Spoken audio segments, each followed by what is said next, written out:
Hello everybody, this is Fabi from The Next Big Rush, and today I finally get to talk about my current favorite gold company. By far, there's not even a competition against it and any of the other gold companies that I know and like and also own. So disclaimer, yes, I do own shares in this company. I did not participate in their latest private placement, unfortunately. They just didn't need my money, to be honest, and trust me, that's a good sign. I'm not even fish. I'm not big fish, I'm not small fish, I'm not even fish. I'm like mini krill in this financing world. And so the fact that their latest private placement was oversubscribed and it closed before it was even announced was a great thing. Now, during PDAC, people were asking me, probably more out of, you know, a good heart and politeness more than anything, what I was looking at, what companies I liked. And this particular company was my favorite by far. I visited their booth, and if you follow me on co.ca, you already know that when I visited them, I came out with gold dust on my fingers. The core that they brought over was that rich, and that made me even more excited.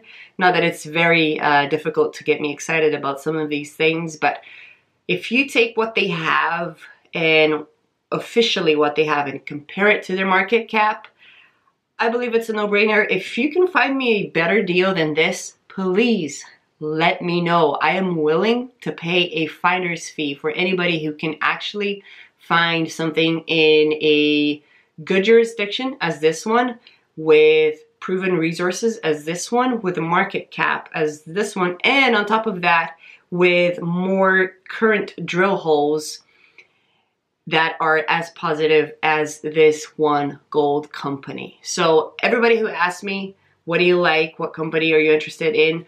I mentioned this company, which is Mexican Gold Corp. Now, Mexican Gold has come out with quite impressive results as of late. And during PDAC, something that was very interesting was that I could see that people from other companies, other junior companies in Mexico were going over to their booth and coming away very impressed. Their words, not mine. I was there to just watch and see what people's reactions would be, because let me be honest with you. When I find a great company, I need to run it past a few other people who know way more than I do to see where I'm going wrong. What am I missing in this story? And they came away very much impressed. That's an amazing sign. Come with me and let's learn a little bit more as to why I think this is huge. Okay, so Mexican Gold Corp happens to have a very decent news section on their website. And the interesting thing to me is that in 2017, they came out with a resource estimate. So if you go here in 2017 and you go to, I believe, the 1st of August, you're going to see the document, which I have open right here. Okay, so August 1st, 2017, Mexican Gold announces initial mineral resource estimate at Las Minas, Veracruz state in Mexico. Right, so basically what they're saying here is that they have an inferred resource of about 700,000 ounces of gold and about 300,000 ounces of gold in the measured and indicated category. So basically they're saying, well, we think we have about 1 million ounces in this El Dorado and Juan Bran zone. So basically treat this as one thing. Okay, I know it's a double name, but it's really just one area.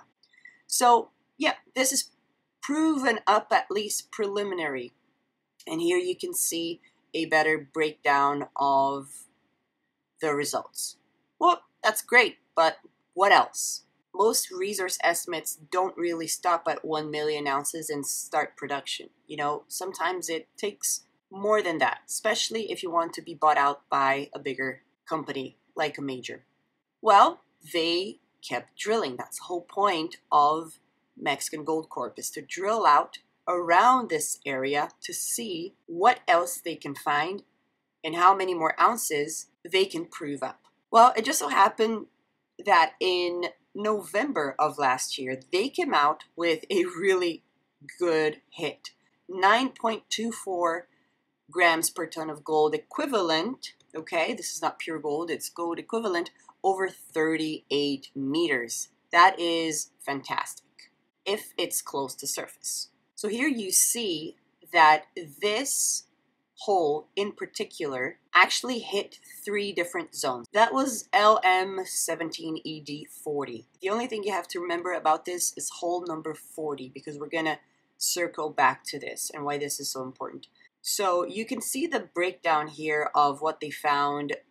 They're actually finding quite a bit of copper in this region as well. So some of their copper grades is quite rich. And the main zone, which is the richest zone, isn't deep at all. It starts at 123 meters of depth. So that's good. But you know, that's just one hole that's going to add ounces to their current 1 million ounce. Now, when you check out another piece of news that they put out in December, you'll see that they intersect 7.18 grams per ton of gold equivalent over 14 meters. This is interesting. So they're finding high-grade gold in this area. And the interesting thing about this is that in their property, they have a very large dike, which is really just a sheet of rock. And the sheet of rock doesn't really host the gold. But what you will see is that close to the dike is where a lot of the highest grade gold is being found in this location. Now let me just show you what hole 40 looks like. So this is the dike that I just mentioned. And hole 40 is right here, right by this area where you will see in a different map, it's pretty close to the edge of the El Dorado Juan Brand zone, which is colored in blue. Now, on the 1st of March, they come out with an amazing hit. This is what it says. It just gets better and better. They hit 10.19 grams per ton of gold equivalent. And here you see a great result for copper, over 38 meters. Now, the cool thing about this is that, remember hole number 40 that I just mentioned? That was right here. They hit hole number 49, which is this newer one, 152 meters to the northeast of their best hole that we just talked about in November. And if you scroll down, you can see that this is still shallow. So you see very healthy grades of gold right here, 3.87, 4.51, 4.10. And amazing grades for copper. I mean, look at this, 12 meters of 6.54%. That makes their ore very, very rich. Now, they're still drilling, and there's another drilling season that's going to happen this year. They're going to be drilling for more and more gold in the region. Now, let me just quickly show you what their main properties look like. So here's the stuff that we know that they have for a fact. The El Dorado Juan Brand that I just mentioned is right in this region. This is the Santa Cruz, which is pretty much attached to it. These are the drill holes that have been done in the past, and the resource that they have right now comes from this area. Now what they are drilling is also the Cinco Señores. We know for a fact that there's gold here from previous holes, but the question is, how much gold is there, and does this join up? That's one of the questions that they are trying to answer. There's also a new concession that they have in Pueblo Nuevo. I believe that this is going to be explored deeper in 2018. But the low-hanging fruit really is what is around this dike right here. How rich does the gold get, and how large is it? Can we get 1.5 to 2 million ounces of gold in this property or in this region? If you can believe it, this is what some of their core looks like. I just think it's beautiful.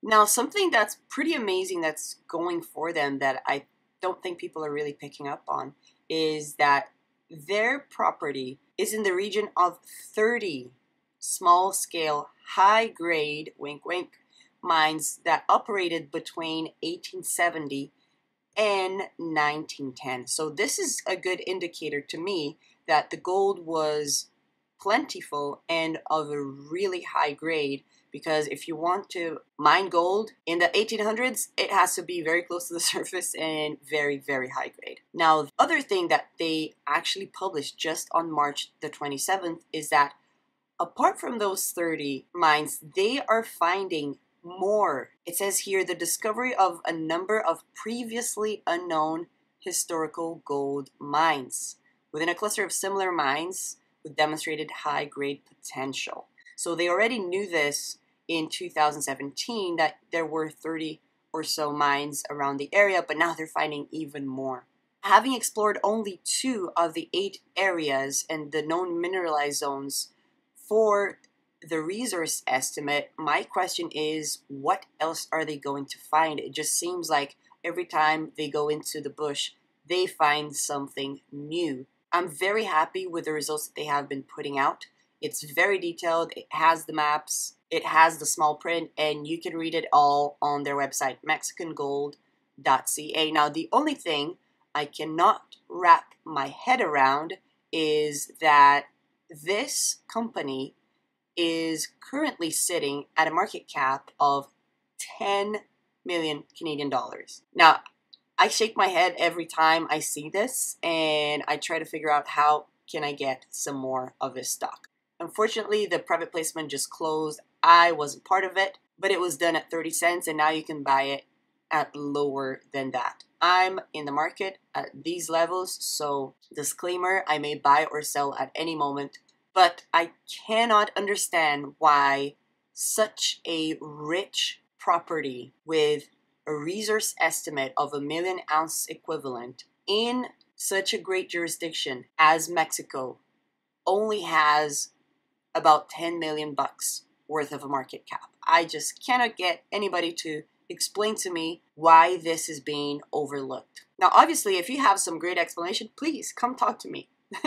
For now, all I can tell you is that you're more than welcome to come here to ceo.ca/MEX and let's chat about this company. I'm a buyer at these levels because to me, it's a real steal. So if you're looking for value, maybe this is worth a second look. That's all for now. Thank you very much. Take care.